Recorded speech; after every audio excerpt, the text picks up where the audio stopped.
Okay, we are live. We are back again. Sorry about that, guys. Me and my boomer self made an error in my setup. Anyway, we're back and we finally made it. So let's get into it. So welcome back, guys, to the Inner Self Rising podcast. I'm your host, Muggan, and for those of you who are watching my episode or listening to my episode for the first time ever, Inner Self Rising is for free thinkers who are focused on self-development and living authentically.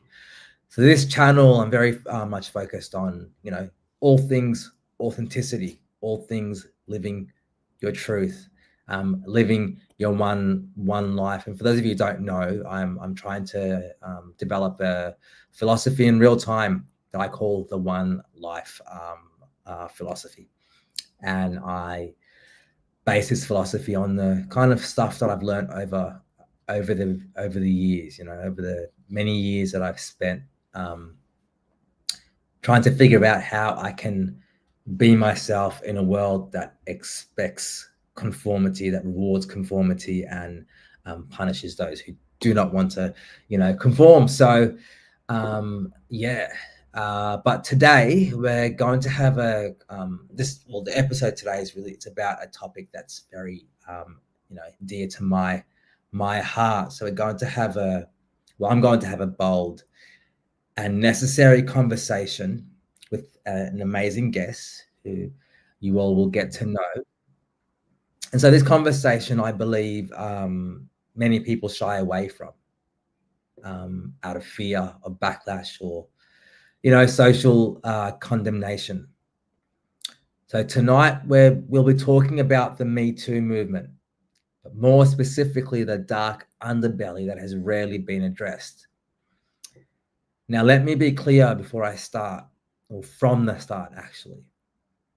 I am against rape, sexual assault, and the abuse of power in any form.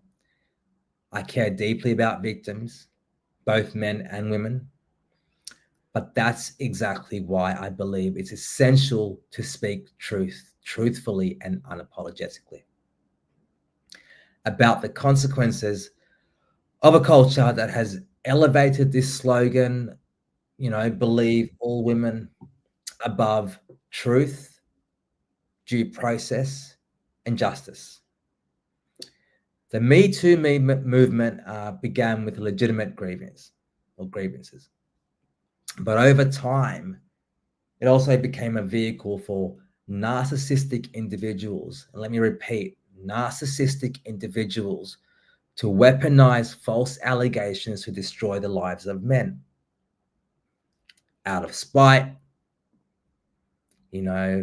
malice, and for me, the important part, power. And so this isn't empowerment. This is absolute abuse. And we have to call a spade a spade, right? We have to call a spade a spade. And in this process, we've eroded the very principles that uphold a free and just society, the presumption of innocence, fairness, and evidence. When we abandon due process, we don't just hurt innocent men, we hurt genuine victims too, most of which are women. False accusations make it harder for true survivors to be believed. And that's the irony of this believe all women hashtag. I could never understand why the hashtag wasn't hear all women versus believe all women. Something about that was oppressive. I felt like there was something was being imposed on me, that I was expected in that process to suspend my thinking. And to me, the thing that makes us human is our ability to think. And so, as a result, they cheapen the gravity of real suffering.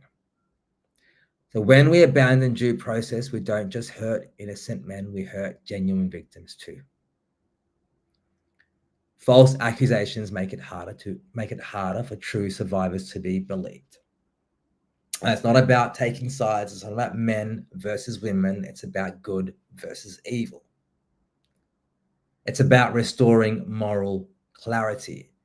It's about courageously standing up for justice in a time where silence and appeasement seems to be a virtue. It's about taking back virtue and what virtue actually means versus virtue signaling. But my guest tonight is an Iranian Australian lawyer, and together we're going to explore how we got here, what it's costing us, and how we might begin to restore balance, truth, dignity in this vital conversation. Please welcome my special guest, Artie. Hello, so exciting. Let's try this one more time.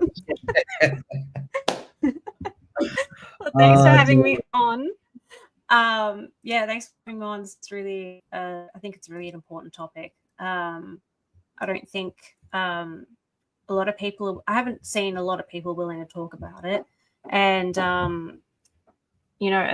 it's almost as if you're kind of not allowed to talk about it in fear of, being criticized or, hashtag cancelled or, all that fun stuff. But I think it's an important topic. So I'm really happy to talk about it with you tonight.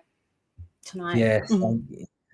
Yes, no, thank you. I really appreciate you coming on to talk with me about this topic because, yeah, like you said, not many people are willing to have this conversation, particularly in a public setting. People do have this conversation behind closed doors with their close friends and close families, and they're just like, "What the hell is going on?" But on publicly, not many people are having this conversation, and it's an important conversation to have. And so, before we begin that conversation, I just would like my audience to kind of get to know you, your background, what you do, and I know I said you're a lawyer, but yeah, just tell yourself about introduce yourself to.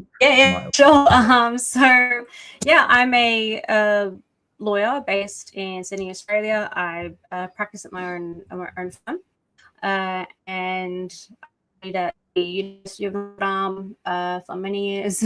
I've got a master's degree as well in law, and I predominantly work in 3 areas. So that's immigration, which is my bread and butter, pretty much, and criminal and family law.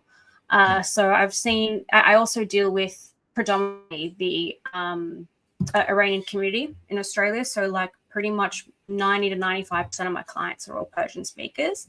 And a lot of them are migrants. So they might be asylum seekers, refugees, or just, migrants of any other sort.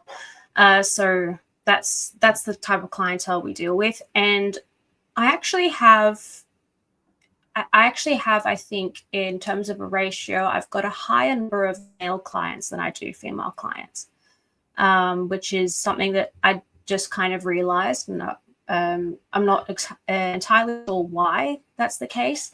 But I think because when it came to, asylum seekers, you weren't really seeing a lot of women who were coming via boat. I'm sure obviously there were, but when it came to my clientele, we had a much smaller percentage of women than we did men throughout the years. Yeah, so that's what I do. That's my 9 to 5. And yeah, I've been exposed to a lot of interesting cases throughout the years. Okay. Yeah. All right. So I guess in the current climate that we live in, and I'd like to get your take on for you, but for me, in the current climate we live in, me being an African Australian, Black man, I'm incentivized to demonize white people. I'm incentivized to demonize Australia, and it's not a conspiracy. It's actually it's an incentive. You're incentivized to do so. You get rewarded to do so. But because I don't believe in I'm going to pronounce this word racism, but YouTube. Yeah. I don't believe in racism, so I refuse to buy into that incentive. And so I'm curious for you. I'm going to assume, and you can correct me if I'm wrong. I'm going to assume, particularly when it comes to the Me Too movement, as a woman, I imagine you would have been incentivized to buy into that narrative that all men are evil, all women are pure and good and victim, because the narrative that I was incentivized to buy into was all black people pure and good and victims, and white people were all evil abusers, and they had all the power. Yeah, right. Yeah. So I assume it was potentially similar for you being a woman. Me too climate. And so I'm just curious to know what made you not buy into it and not buy into the narrative, to just take a step back and think and be like, hold on. Yeah, I mean, I actually I grew up in I'm an only child, and I grew up. My parents were very, very progressive for an Iranian family, like extremely progressive, and they were. I've had this really interesting conversation with some, when I was in uni. And, when we talk about things like gender studies and all this stuff, I actually never really understood it, because in my household, gender just wasn't a thing way. So like my dad didn't treat me differently because I was a girl. I wasn't like brought up in that traditional Iranian household where I had to cook and clean and, push to get married or anything like that. Like, my upbringing was just going to stay and study. Like that's all you're going to do. So I didn't really grow up with those sort of like traditional gender norms in a way. So I never really sort of grew up feeling any different to men in a way, I guess, because I just was in this household where my parents didn't really care if I was a man or a woman, you know what I mean? Like my dad didn't care if I was a girl or a boy. He still had me holding up his flashlight when he was working on the car, you know what I mean? Like it just didn't just wasn't treated any differently. So when it comes to sort of that conversation of did I feel this sort of binary in a way, because, you're talking about, good versus evil, black and white. I didn't personally ever feel that binary when I was growing up, particularly in my family and in that sort of small circle that I had. And not to sound like your pick-me girl, but because of that, and because of I didn't really grow up with sort of gender norms, I got along really well with my male peers and with my guy friends and my girlfriends. And so I never really felt any, and I actually didn't really understand a lot of the times these sorts of like binary sort of stuff. Like I was happy playing with the girls like as a child, and then I was happy playing with boys. Sometimes I wouldn't understand, like, wait, why can't I go there, or why can't I sit with the men? I just didn't, that wasn't something that existed in my mind or in my upbringing. But it was sort of as I got older, and you go to high school like you, I grew up in a predominantly white part of Sydney. I grew up in the eastern suburbs, and in my high school I went to a Catholic private girls' high school, and I think at the time, I don't remember if there were any other like brown girls, me and there was another girl as well. But we were kind of like the different ones, pretty much. We didn't have the long blonde and blue sort of thing. So I grew up around that. So when that sort of I should say, like maybe a Western culture in a way, when that sort of discussion of those gender norms and this whole discussion of SA and all this stuff, kind of, you get more exposed to it. That's when we sort of realize, well, at least I sort of realized, oh yeah, you know, like objectively as well, that women are maybe more vulnerable than men in many other ways. And at the end of the day, we are different. We are two different people, and we have different sets, different abilities, and not being able to do certain things.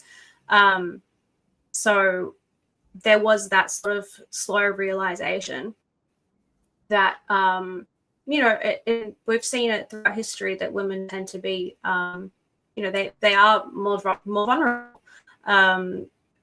But as we continue that sort of discussion, and then I was in university doing law school, and I learned about criminal law. That's kind of, I think, when did the movement start? About what year was it? Oh, I think it was about, don't quote me here, but I think it was about 2000 and around 15, 16. Okay, yeah. So I would have just started. Yeah, I would have just started uni then. So I was like I was like 20, in my early 20s. So time when it started, again, I was quite young, and you know, you think you know everything back then. But even still, back then, when the whole sort of like the Believe All Women discussion happened, because I'm chronically online, so I was like seeing all of that sort of talk everywhere. It felt really odd to me, because I don't know why be Believe All Women, because, well, people do lie.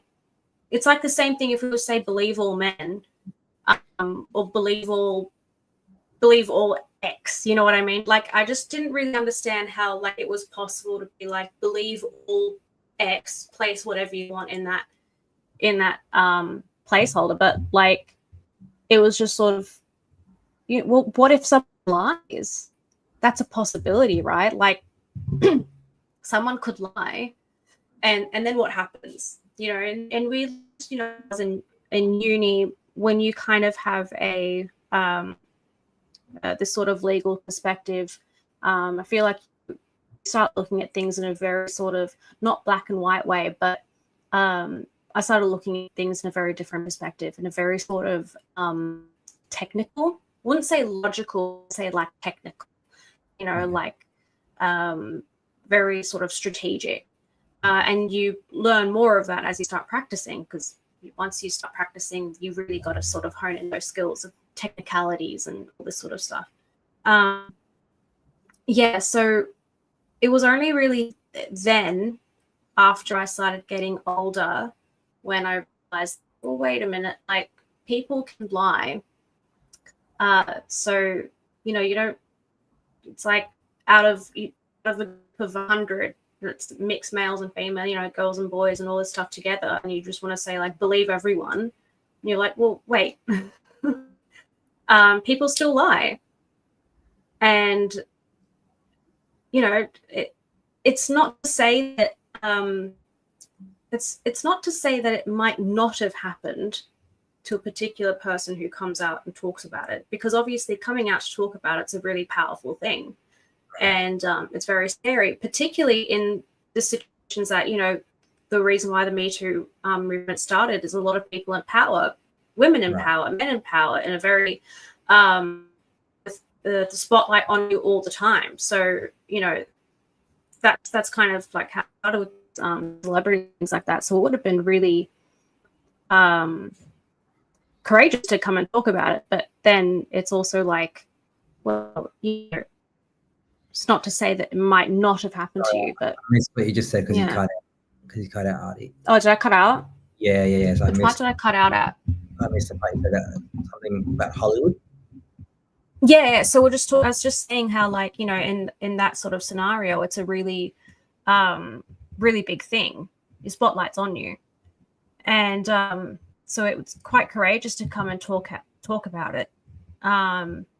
but it snowballed into a very big thing.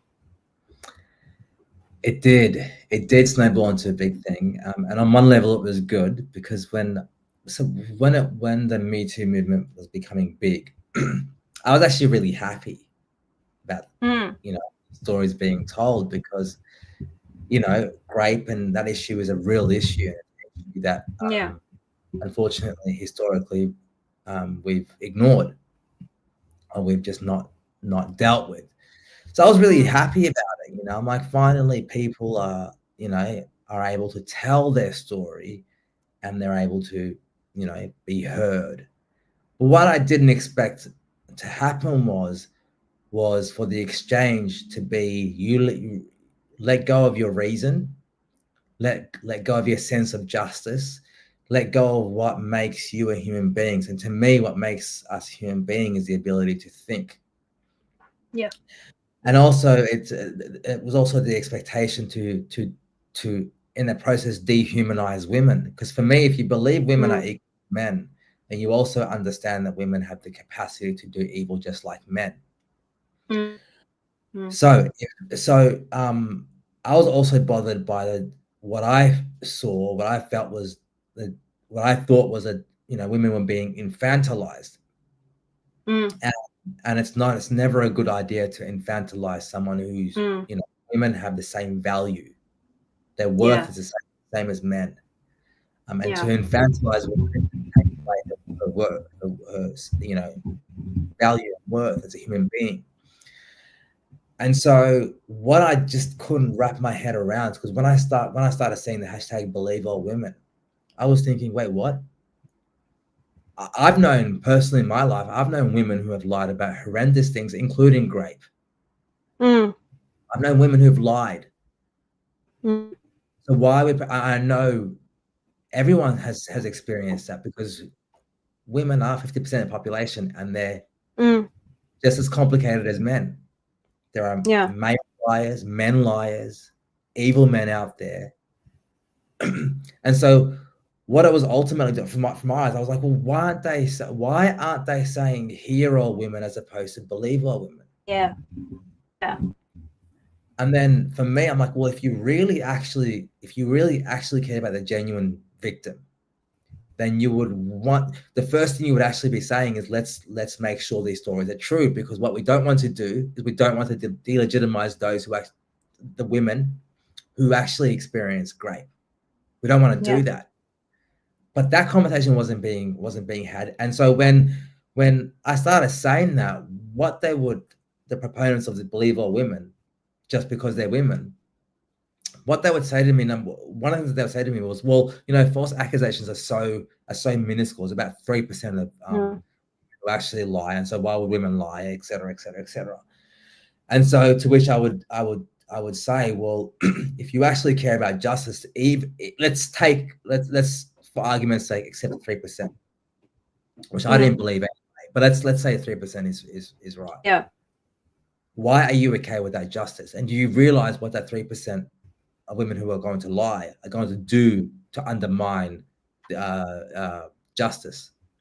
And then furthermore, do you care about it became more real to me that these individuals didn't really care about victims. What they cared about was a larger, from my perspective, a larger postmodernist Marxist agenda. And so you've worked with men who have been falsely accused. And so can you tell us a story about a case you've dealt with, and because I want people to understand that even if it was 3%, I want them to understand the ramifications of this. Not only does it impact the victim, the man that's being falsely accused, it's his entire world. The women around him, his sisters, mothers, aunts, friends. It changes a whole network. Yeah. Yeah. I mean, when you mentioned that sort of the 3%, whatever percent we want to put on it, and saying how, well, the argument and saying that, well, those reports are very, very small.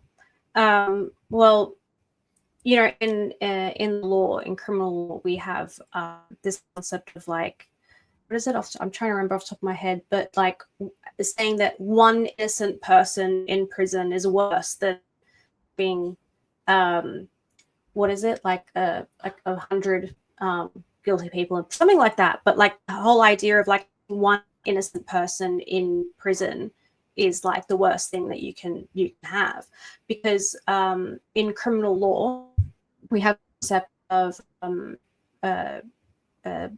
beyond a reasonable doubt. Sorry, I just muted myself by accident.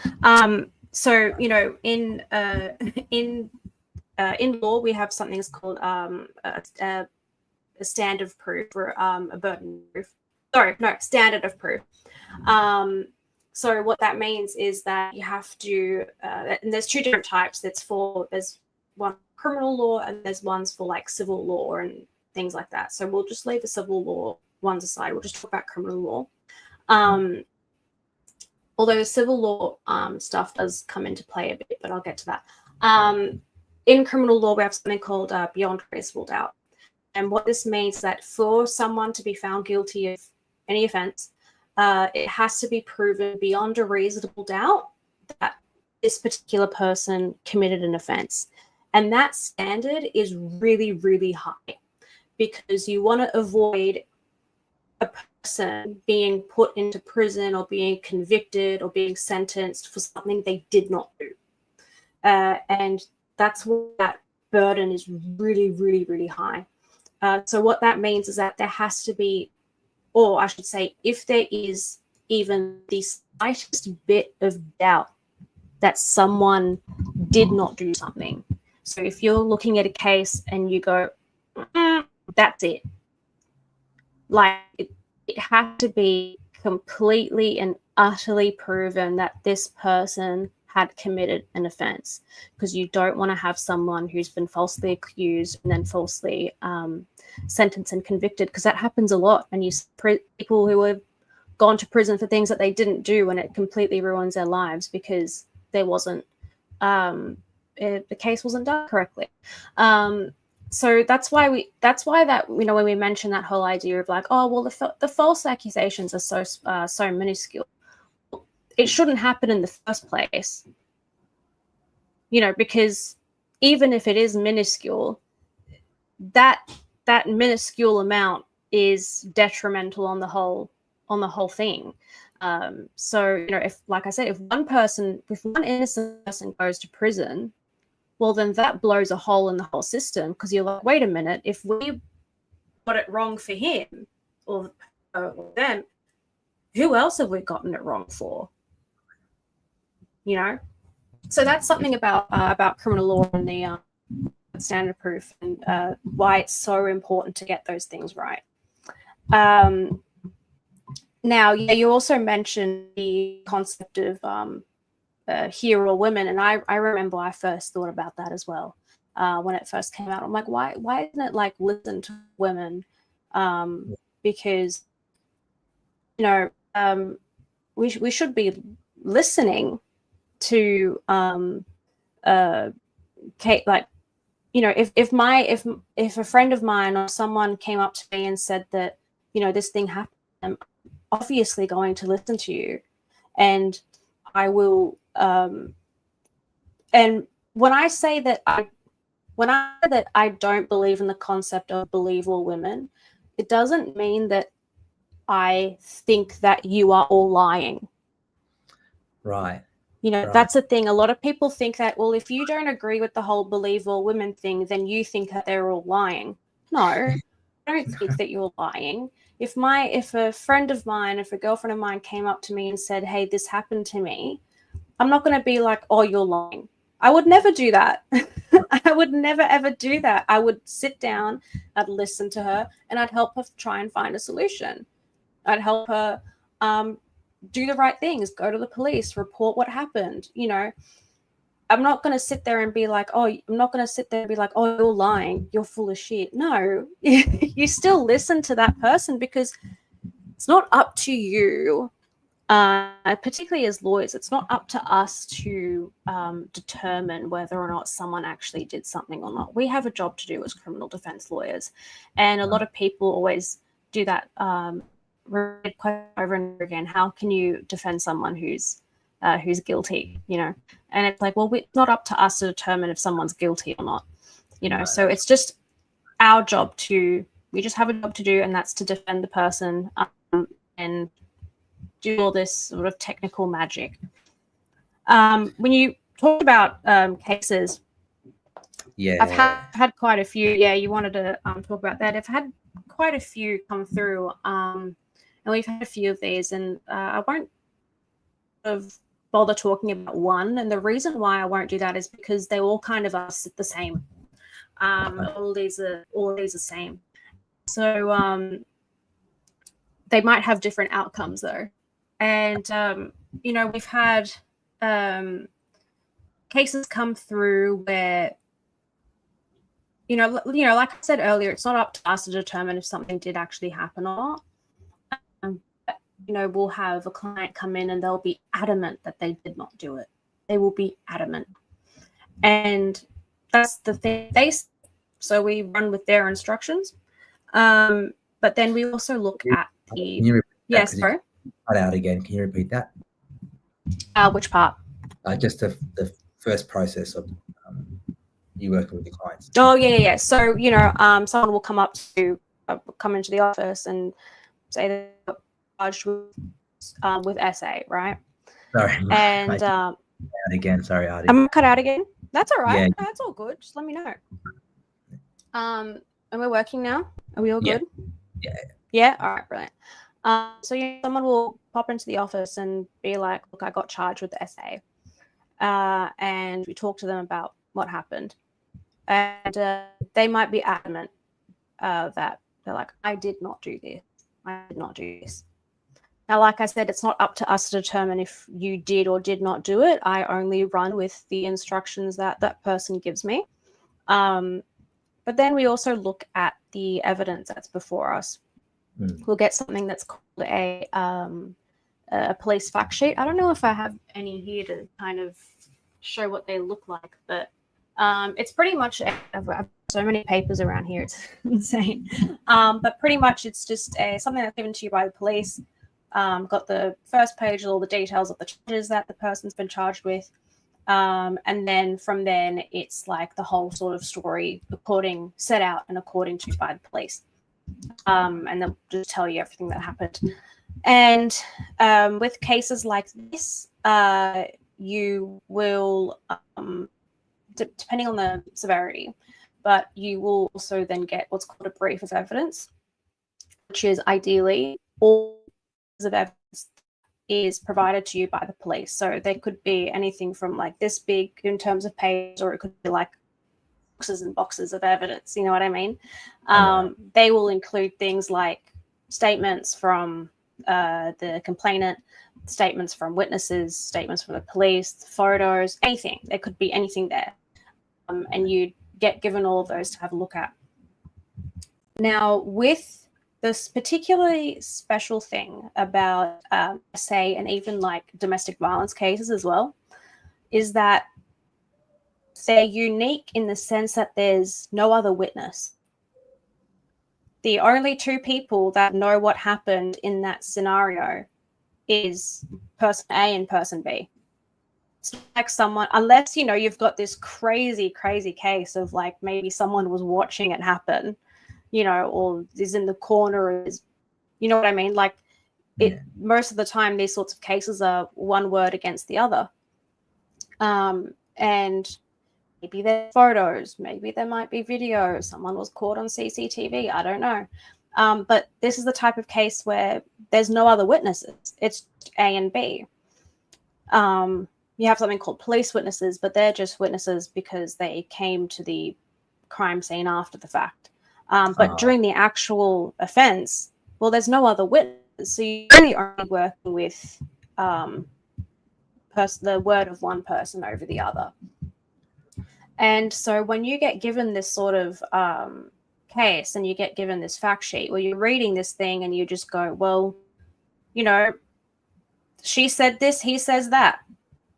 And, there's all this evidence maybe that, we were thinking earlier. Yeah. For a second. Yeah. Just for the layman like me or who don't know the law or in this the way that you know the law, when the person arrives at your office and they've been charged, you explain to the layman like myself or anyone that doesn't understand, when they're appearing in your office and they're charged, does that automatically mean they're guilty? What does that charge actually mean? No. So, sorry, go on. What was the rest of your question? And on what grounds are the police the police charging them because they found enough evidence to make them guilty? Like, what's the bar for police to with clients, and what does it mean? Like, yeah, so let's just talk about let's just come up with a very simple case, right? Let's just put SA to the side for the sake of this discussion. Let's say someone is charged with shoplifting, because it's just easy to talk about. They are at a supermarket. Let's say someone's at a supermarket, and we've done plenty as well, actually. Someone's at a supermarket and they steal, actually, we've had one case, they stole baby formula. Okay. Because there's a huge sort of underground of baby formula rings, because they will buy and then sell them to China. So that's why, if anyone's watching, that's why you see little caps on baby formula tins, because you're only allowed to buy one, and all this stuff. Anyway, so Sky goes into the supermarket and fills his cart up with baby formula, and then just walks out pretty much and steals all the baby formula. So he then gets charged with shoplifting. How that happens is that someone makes a report, or they're caught on CCTV, particularly in supermarkets, they're caught on CCTV, and their security will handle it all. And then the police come, and let's say the police come right at the supermarket. Let's say security already has the guy waiting at the front, like he hasn't gotten away. And the police will come and look at everything, look at the situation, be like, okay, there's all the baby formula in the cart. Did you pay for it? There's no receipt. There's CCTV showing that, he walked out. That's when they will then say, okay, we've charged you for shoplifting. That doesn't mean that person's guilty. It's just the start of that process. So they get given a charge. They get given a little slip of paper that says you have to come into court on next day. So they get charged with whatever crime. So let's say shoplifting. Then they will call us. Well, they'll ideally get a lawyer. They'll call us or come into the office and say, hey, I got charged with shoplifting. Here's all the paperwork and here's police fact sheet. We read the facts, and then we'll be like, toss up. We'll talk to the client about their circumstances. Do they have any prior history? So on and so forth. Those sorts of like initial stuff. Then you go to your first court date. And first court date is what we call a mention. And on that very first day, you pretty much enter a plea of guilty or not guilty. And what that means is, now I need to make it very clear what the difference between guilty and not guilty actually means. Guilty means I did it. I cop it. Now, why you might have done it is a whole rabbit hole, but guilty means what it means, that I did it. Not guilty doesn't mean that you didn't do it. Not guilty means that there isn't enough proof to prove that I had done it. Not guilty could mean that, well, maybe I had done it, but, or, you have cases like, like self-defense cases where someone would be like, there's cases where someone, I don't know, assaults you and then you stab them and they die, for example. You didn't intend to kill that person. You just were like, wait, you were doing it out of self-defense. So you're not guilty because of you did do it. You did stab that person, and as a result of you stabbing that person died. But you're not guilty because you did it under self-defense. So that's what not guilty means. Not a lot of people get that wrong when people see in the media like, oh, and the defendant pled not guilty, and everyone starts freaking out, being like, oh, he's lying, he did do it, or she did do it, and I can't believe they're saying that they didn't do it. No, that's not what not guilty means. Not guilty is just a strategic sort of method in terms of going forward with cases. And with many cases, many serious cases, things like SA, things like those sorts of things, you would proceed with the matter as if you're already pleading not guilty. Okay. And your client could choose to say, no, I did it, I'm guilty. They could do that, and that's totally in their discretion if they do that then. But in most cases, it's particularly in the ones that we run, when it comes to serious matters like that, it'll always be a plea of not guilty. And the reason for that is that, like I said, we've got a job to do in terms of defending. And then we might look at the evidence and we go, look, there's not enough evidence to prove that my client did X thing. And so it's up to us to sort of, it's not up to us to prove that it didn't happen, though. We also need to remember that is that you have a right to silence. And what that means is that you can go to court, even with lawyers. You can go to court and you can sit there and say nothing. It's not up to the defense to prove that you didn't do it. It's up to the prosecutor and the police to prove that you did. So that's why everyone thinks that, give up against lawyers a lot of flack, because we're just like, oh, defend guilty people. It's like, no, I'm literally just sitting there doing nothing. Yeah. Like, when you've got a hearing, obviously you're doing work, but you're doing your whole fancy stuff, cross-examining and examining your client and talking about evidence and all this stuff. But at the end of the day, it's actually up to the prosecutor to prove that you were guilty of this crime. That's why kids, we always say, don't talk to the police. Tell paramedics everything. Tell police nothing. Let's just remember that rule. Yeah. So yeah. As a lawyer, you have to whoever steps into your office, you have to, defend or work with. But have you had cases where, for you, like, because at the end of the day, you're also a person as well. As much as you are a lawyer, you are also a human being. So have you had cases where you've been like, oh, I really believe this guy. I really do. I really believe this guy. And if so, what do you do? How do you handle that? Do you have a story like that? And if possible, tell the story. Let me think. Yeah, being a lawyer and being a human are very difficult things. Because like I said, it's us side. At the end of the day, we are human and we have opinions. And I'm going to look at a case and I'm going to think, he did do it or he didn't do it. You know what I mean? And we'll have those discussions behind closed doors. Now, let me think if I've ever... it's this thing of, we've had one case. We've had one guy who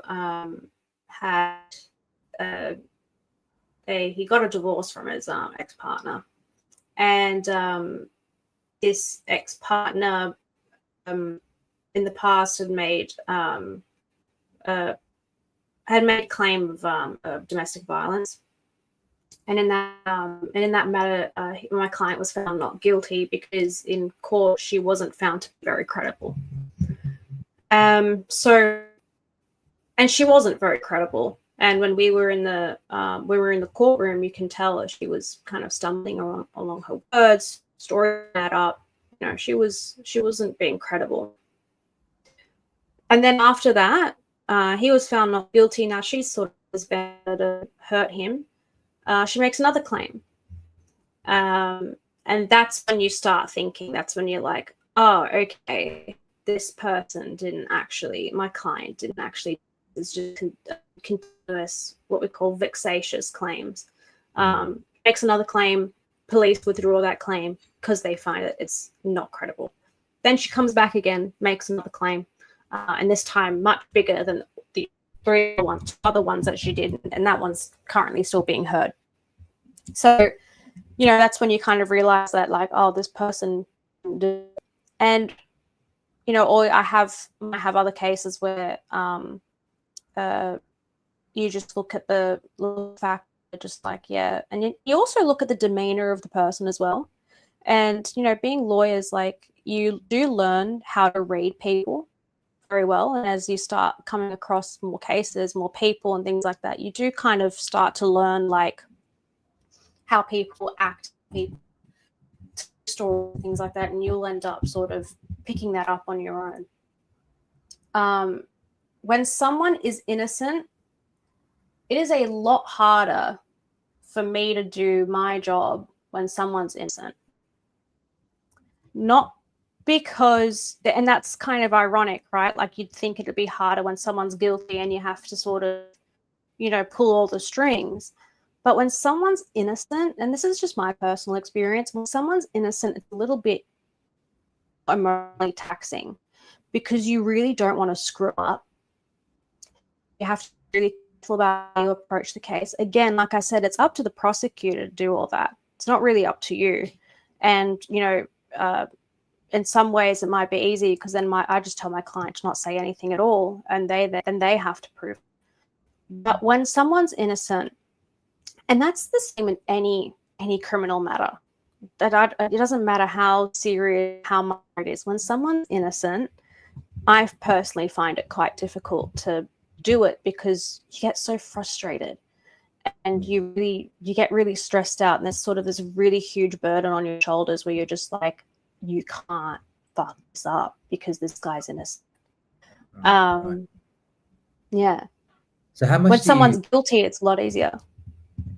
I can imagine. Yeah, I can imagine. Yeah. I'm just gonna ask, how much do you think the Me Too movement, that climate, has actually affected the courts? You know what? You know, if you can kind of talk about that. It has created. I wouldn't necessarily say also. Look, the Me Too movement and the whole, I should say, you know, I wouldn't say the Me Too movement did this. I'd say it's the Believe All Women that did this. No. I think those two different things. You know, Me Too is a idea of the fact that, you know, it unfortunately many women have always been the victim of some sort of SA, and it's the unfortunate thing is that when you start talking to more girls, you realize that, like, oh, it's happened to you as well. Oh, it's happened to you as well. Oh, that's, you know, there's that discussion. It comes to evil women, that's a different rabbit hole. So when I'm talking about courts, what I'm talking about is Believe All Women. I'm not talking about the Me Too movement. Right. What that has done is that what the Me Too movement has done is that it's made it safer or more socially acceptable to talk about a serious thing that happened to you. Great, that's fantastic. Let's talk about these things. You know, let's make victims feel safe when they want to tell their story. That's brilliant. We're off to a good start. What that led to, like you said at the beginning, is that it led to this Believe All Women discussion. That is where we start getting, particularly in the legal world and in the courts, because it turns in. There's two. I'd say that's kind of a twofold thing. There is obviously people with maybe bad intentions, or maybe not understanding the situation they might be in, and they make a claim. that this thing happened to me or this person did something to me. The other part of that is that, and this is as of recent, actually very recent, that police, the DPP, and there's a news article, I think I shared it to you earlier. You cut out again. You said the police. Cut out again? Yeah, the police. The DPP. So the DPP is the Director of Public Prosecutions, and they're in charge of bringing criminals to court. Okay. So they're the prosecutors. Okay. Yeah, so it has bogged down the courts with a major influx of SA cases, which has resulted in a major backlog. And there's actually an article on this where a bunch of judges, New South Wales, particularly in Sydney, have gone out and actually called out the DPP for doing this, and that you guys are bringing in vexatious, weak cases to the court, taking up the time of the court to deal with these cases when they could be dealing with very serious and very ironclad cases. And it's just resulted in such a huge backlog. You will have something happen. You'll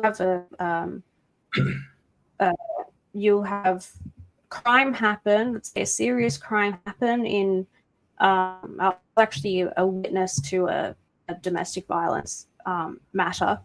Not my client. I was actually a witness to it, and happened last year. It's not going to be heard until, and I was talking to the police about it, the detective about it, it won't be heard until either next year or the year after. Jesus. Yeah, right. Okay. That's the backlog that the courts have right now, where something will happen and you're not going to be heard. Now, recently, when the courts realized, actually earlier this year, was at the end of last year or so, the courts kind of did this thing where they were like, okay, if you've got, they made a call out to all lawyers in the state, and they said that if you've got case between, I don't remember what dates it was, between X date and X date, you need to come to court on like whatever day it was in January, and they were actually going to start rescheduling those hearings. They come heard quicker. So they have tried to do that. The courts have tried to fix up that backlog and have particularly serious cases like SA, like really, really serious TV matters, all this stuff, to be heard as quick as possible, because those people are being waiting in the system for much too long. And but yeah, what it's caused is this huge backlog and cases coming into the courthouses that they take the time out of cases that are serious. They take the time out of cases where it truly did happen to a victim, and that this poor victim, whether male or female, has to wait years to have their matter heard. And and it's painful. I couldn't imagine how painful it is. Yeah, I couldn't imagine how painful it is for something to happen to you and you don't get to see justice for what, a year, 2 years? You want to get it done as soon as possible, but because there's all these other bullshit cases coming into the courthouse, it's just caused this major backlog. Yeah. So, what do you think the okay, well, first of all, can you if you do know, can you kind of explain, what sort of happens to a victim of false accusations? What are some of the impact? Like, I just want people to understand the negative impact of someone that's falsely accused of something they didn't do, particularly when it comes to grape and SA. Oh, like if my client was falsely accused and like what would happen to them? No, in terms of them personally, like how affect their life,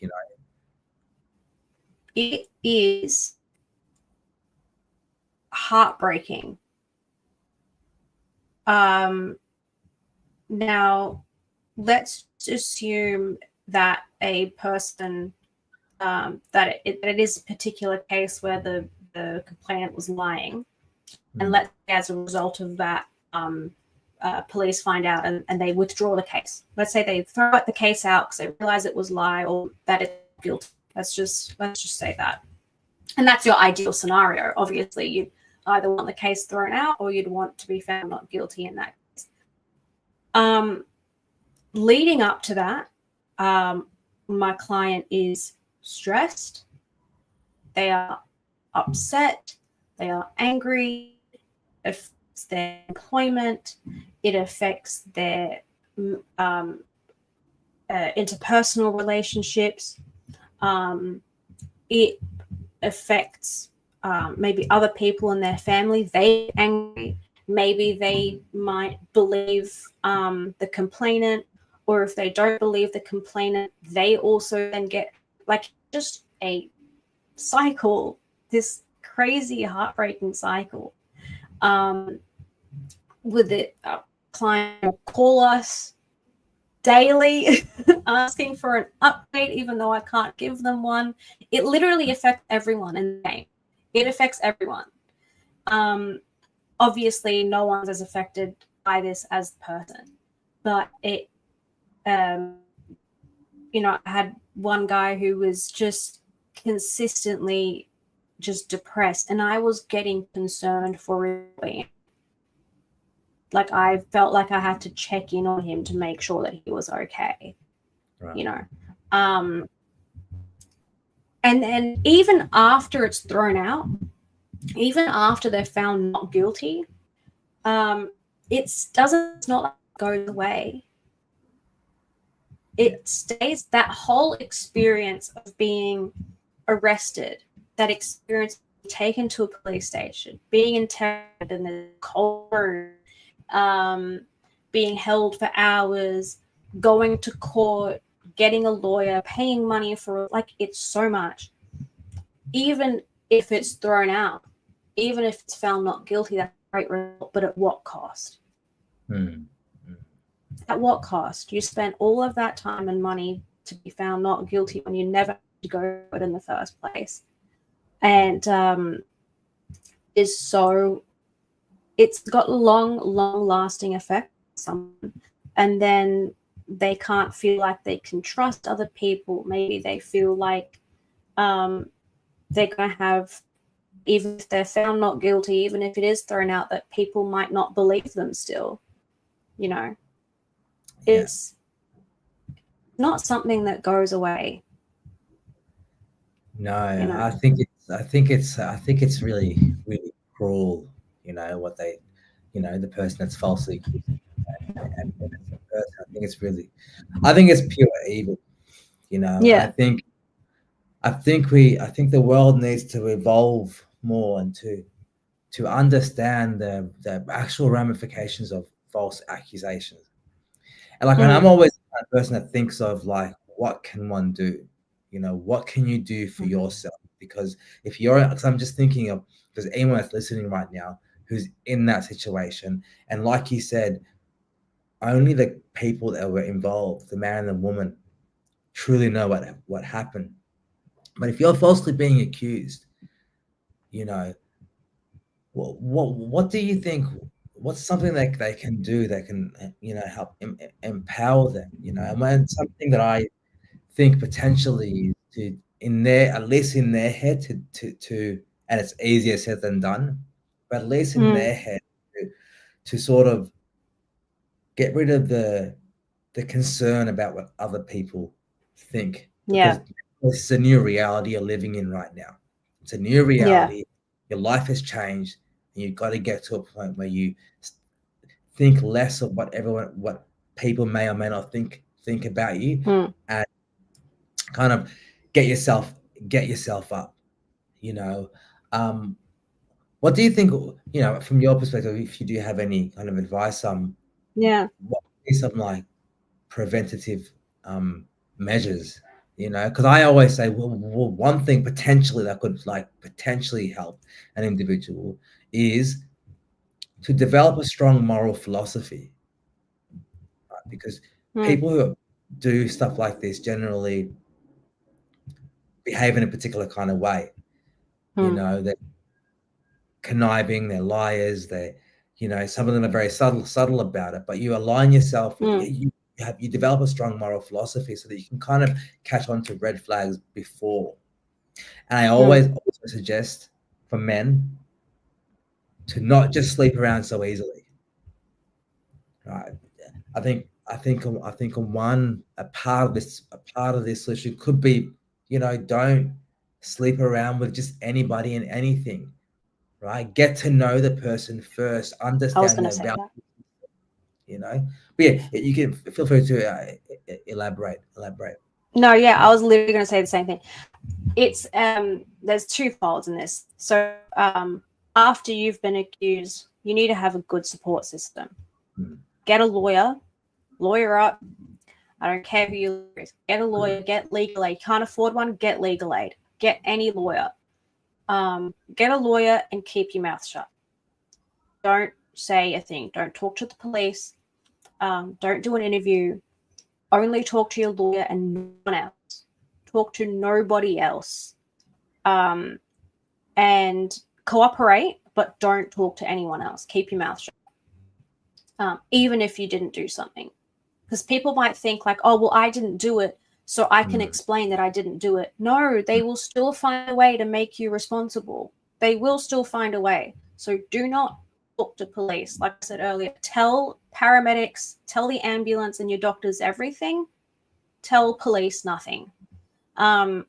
So get a lawyer up, and don't talk. That's it. Now, how do we improve things from happening in the first place? And I'm saying this as a woman as well.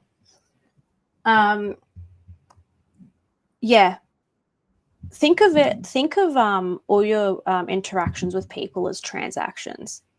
Think of them as contracts, right? When you go buy something, you get a receipt, and you want to get a receipt for something that you purchased. Something's wrong with the product, you have the receipt to prove it, then you can get an exchange or whatever, right? I think a major, and this actually goes both ways. I think this actually goes both for victims of SA and for people who are falsely accused as well. So it goes for anyone. Every interaction is a transaction. Every interaction is a transaction. So let's say you're, you know, it's really hard to kind of control people's behavior. You know, people might want to go out, have a good time and do what they want to do, which is totally fine. Live your life, have fun. But you do need to be a bit careful of your own behavior and your own decisions. Are you putting yourself in a risky situation? Yes, there were going to be some scenarios where you had complete no control of your situation. Obviously, you've got cases where people get drugged in their drinks and things like that. So, you know, for advice for that is, you know, if you're going out, keep your drink with you. Don't leave your drink unattended. Keep your hand on your drink. Even if you're going to go to the bathroom, take your drink with you. You know, you need to take all these preventative measures to avoid yourself from being harmed. Stay with your friends. You know, girls, if you're going out and one of your girlfriends gets sick, you don't leave her. You know, you have a safety net around you. You know, get your Uber to the front of your house and, you know, ask you if you feel safe with your Uber, ask them to watch you go in. You need to take all these preventative measures to, and that's so unfortunate that we have to do that. Yeah. Like, we can't even go out on a night out and have a good time without feeling like we're going to get hurt. Like, that's crazy. That's crazy to me. Like, why do I have to like look behind my back all the time when I just want to have a good night with my friend? You know what I mean? But unfortunately, it's just things you have to do. So reality life, yeah. And so, you know, let's say you, I would also recommend that if you are drinking or if you are taking illicit substances, that's your thing. That's not necessarily the time to be getting yourself into situations in which you cannot consent. Just remember, if you are under the influence of drugs or alcohol, even if you say yes, that is not consent. That is by law. That is not consent. A person cannot consent when they are under the influence of drugs and alcohol. So that goes both ways. The person who is sober, let's say the one person's under the influence, the other person is sober. The sober person should understand this cannot consent. And toxicology reports will show that a person was the influence or not. So let's be clear of that. If someone's under the influence of anything, they can consent. So let's just out for our own behaviors as guys. And I think the hookup culture at the moment is putting a lot of people in danger as well. Putting people, putting both potential victims and potential false accusations. You don't know who you're going to be hooking up with. You don't know who you're going to, you're going to someone's house. Let's say you're, particularly with online dating and Tinder and things like that. Meet people in public space. I've been guilty of this. You go to someone's house for the first time you meet them, and then you're like, maybe that wasn't a good idea. Right. Yeah, that's on me. That's right. A decision that I made. That's on me. So meet people in a public space. Just generally just keep your hands to yourself, because you don't know. Like you might just keep your hands to yourself. It doesn't matter if you think that person might have been okay with it. If you think that person looks like they'd be okay with it, that's not enough of a reason for you to touch them. It has to be active consent. You need to have active consent. So that's why I say that every interaction is a transaction.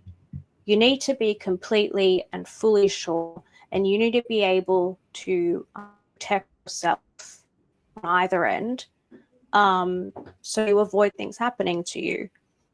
So there is responsibility on both ends. Yes. Then absolutely. Again, I'm not putting aside those very exceptional circumstances and people. There are obviously very exceptional circumstances where people are genuinely, out of control and things happen to them. Talk about those situations. I'm talking about your ordinary, keeping yourself protected in any way that you can. I'd also add, for those who, as a potential preventative, measure is to build a good relationship with your own discernment. Learn to discern between healthy behavior, good behavior versus bad behavior versus behavior that there are just individuals out there, and you can't control the world. There are individuals out there who are just constantly crossing boundaries. Yeah. There are people out there who wake up and they want to cause problems and they want to cause issues, and those are the people who will make the false accusations. So it's in your best interest to be able to have a good relationship with your intuition. So when you feel like, hold on, this person, this doesn't feel right, even though you haven't got explicit examples as of yet, but to be healthy enough to develop a good sense of intuition and the ability to discern. And you can only get to know a person's true colors over time, which is why I emphasize, monogamy and trying to minimize, not really participate in this hookup culture, which is a whole larger, philosophical conversation. But I just thought, got to find ways to empower ourselves so we don't potentially end up, in that situation. And, life in general is a risk anyway. So this isn't bulletproof. Yeah. you may have done everything right, and still falsely accuses you of grape or SA. And then it's like, well, what do you do? Well, one of the things I do want to say, there are people out there who don't think that way. There are people out there who, me and Artie, who believe in, who believe, who use reason and who believe in the due process, and so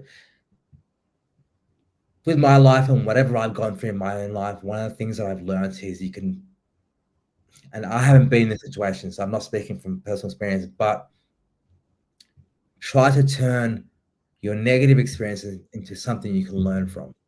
And philosophy is always is an amazing medium for that, to develop meaning out of your own suffering, right? Yeah.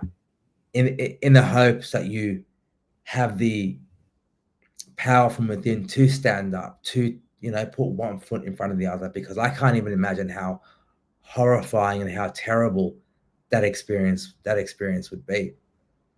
So do you have any more other tips or any other things that you can think of in terms of sharing with people who may be going through this at the moment?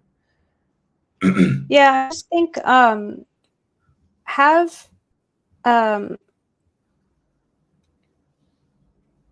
have trust in the system. I know a lot of people don't trust the system, and I understand why. I understand that the system's not perfect, and I know that I've been just recently talking about how system's busy and all this stuff. Trust the system, because if you didn't do anything and you're innocent, then chances are you're going to be okay. So long as everything's done properly. Trust your lawyer. Hopefully you can trust your lawyer, but get a good lawyer. But when I say that, I'm not saying that trust your lawyer. Don't try and be smart. Realize that you think that you might be doing the right thing, but you might not be helping yourself at all, which is why I say don't talk, be quiet, don't talk to police. And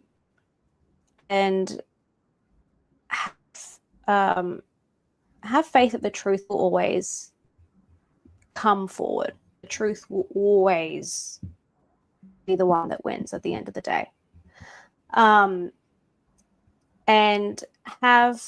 develop good and healthy friendships and relationships with people around you. People who you can trust if something happens to you. And just behave yourself with a bit of decorum. You don't want to be screaming from the rooftops that you're innocent and you didn't do anything wrong. You just want to stay classy, don't talk, let the system figure it out, and let the lawyer figure it out, and let the courts figure it out. And sometimes courts get it wrong. Sometimes juries get it wrong. That does happen, but you have something called an appeals process. Your life's not over. Your life is not over. And you can move on from these things. And, the lives of, like I said, it does affect them to this day, but the lives of my clients aren't over. They're still working. They still got good friendships. They still get paid well. Life's not over. And just sort of a lot of patience and grace. But also on the other end of the spectrum, particularly saying this to girls, remember every interaction is a transaction, girls. If something happens to you, you want to keep yourself on your toes. Watch out, watch behind your back, keep your drink with you, share your location with your friends. Everyone can do something to prevent themselves getting hurt. everyone can, and it's a matter of you being having that initiative and doing that. So I think if everyone starts being smart, even just the slightest bit smart, we can avoid all this. We can avoid false accusations. We can avoid essays happening in the first place. It's just a matter of people being smart. Unfortunately, there are going to be people there that will commit the essay regardless. Yes. And we can't stop that. Unfortunately, we can't stop that. You know, we always have to protect. We have to protect ourselves every day, whatever we do. You know, you drive your car, people might crash into you. You know, you have to drive in a way, and maybe I'm not the best person to be talking about road safety, but we'll keep that off the record. But but you know, drive like everyone else is an idiot. Right. Drive like everyone else is stupid. Walk like everyone else is stupid.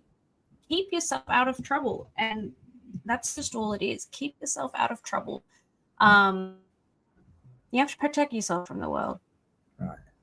Right.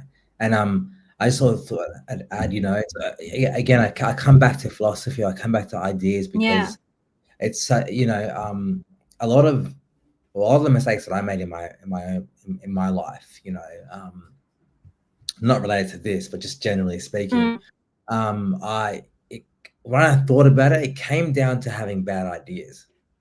What led me, you know, what led me to make certain things, you know, either the kind of jobs I ended up going for, or the people, friends, that it fundamentally came down to bad ideas.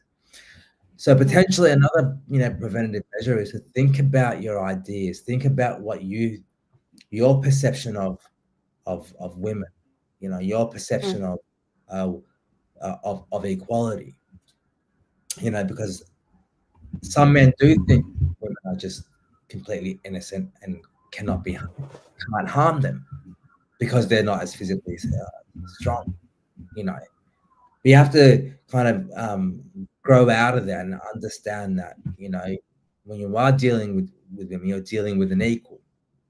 You know, just because physically, generally speaking, not as physically as strong as you, you are dealing with an equal, and so you have to treat them like an equal. You have to understand that women are equal, and so women can do amazing things just like you, but they can also do really bad things.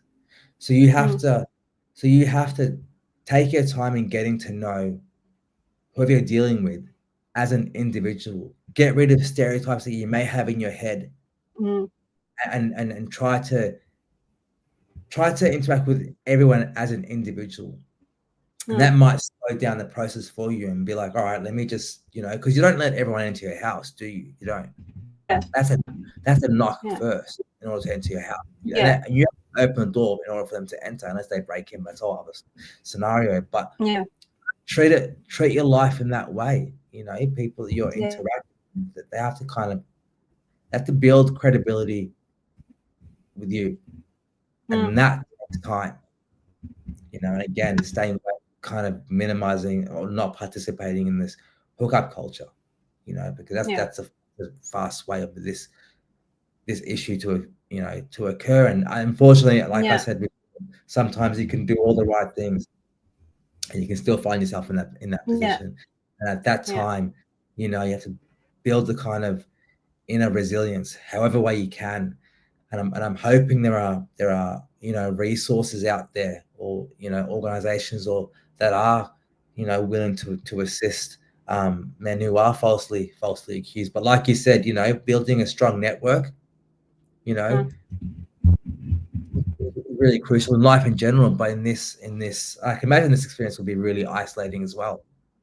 100%. It is, because you'll be so like, so scared to talk about it. It's embarrassing, you know. It's you know, I had a client where, you know, he was accused of SA. He was, again, he was adamant he didn't do it, and the case was actually thrown out. The case was thrown out. Yeah. But they still did what did happen, that they go back to the person's house and they did engage in some sexual activity. They don't remember what it was, but Sorry, they did.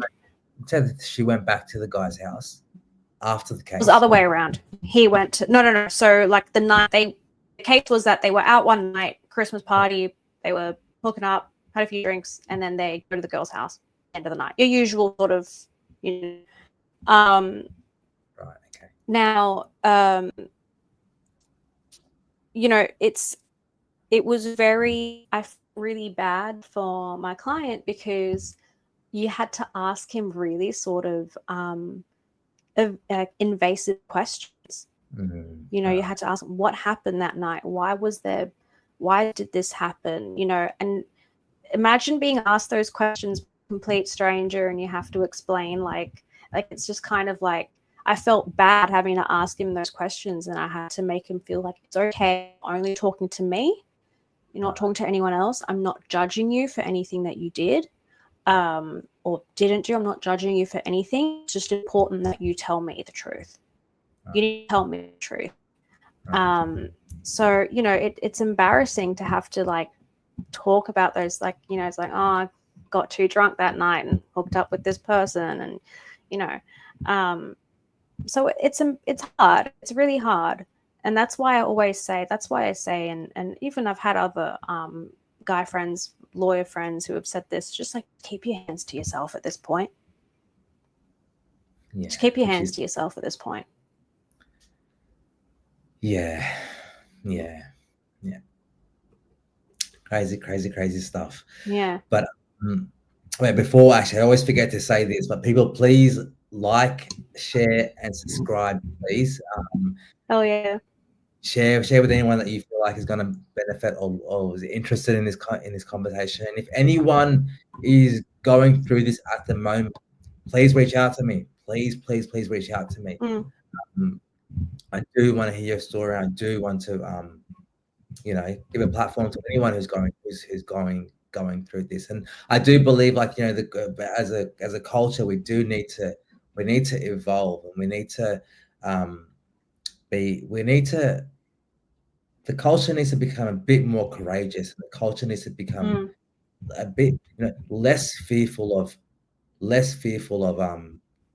false accusations in general. As a culture, I think if we became less, if there was that less, if it was not as horrifying to hear as a culture, and instead of, you know, being so mortified, we were like, okay, well, what's the facts of this issue? Yeah. I think it would be much better. It would disempower those who do this sorts of thing. And if we as individuals also kind of, as a society, were less worried about what people thought, and less worried about gossip, and less worried about, you know, I know it's very hard for us because we're all social and we all, you know, need each other, and we all are constantly worried about what we all think about each other. But if we had less of that, I think this might help, you know. But yeah, I think we should call it a night. But Adi, I really appreciate you. Thank you. I really do. But before we end, I'm gonna have to share my closing remarks. Oh, go ahead. Because this issue is really important to me, and I hope to have you on again, you know, so we can discuss this more. I do want to talk about this issue more on my channel for sure. But yeah, so the Me Too movement, you know, did what a few cultural, you know, movements have done. You know, it, in a way, shattered silence. But what follows, you know, it was a rupture, and ruptures generally don't create, you know, it makes things more fragmented, and it doesn't create clarity. It creates more complexity if there is no wisdom around. So today wasn't about denying the pain or defending power. It was about, you know, daring to think. And when thinking has become dangerous, particularly in this topic. To me, justice demands more than belief. It demands process, Truth demands more than conviction, it demands courage. And in our pursuit of justice for victims, we must also protect those falsely accused, because a society that punishes the innocent is no less broken than one that silences the abused. If we are to rise, let us truly rise. We must rise with our eyes wide open and hearts steady, and a will sharpened by reason, not by rhetoric. Let's not trade one kind of blindness for another. Let's rise, not just loudly, but wisely. Until next time, my fellow outliers, stay grounded, and all power to you. And also, do not forget to like, share, and subscribe. Bye. Thank you. Bye.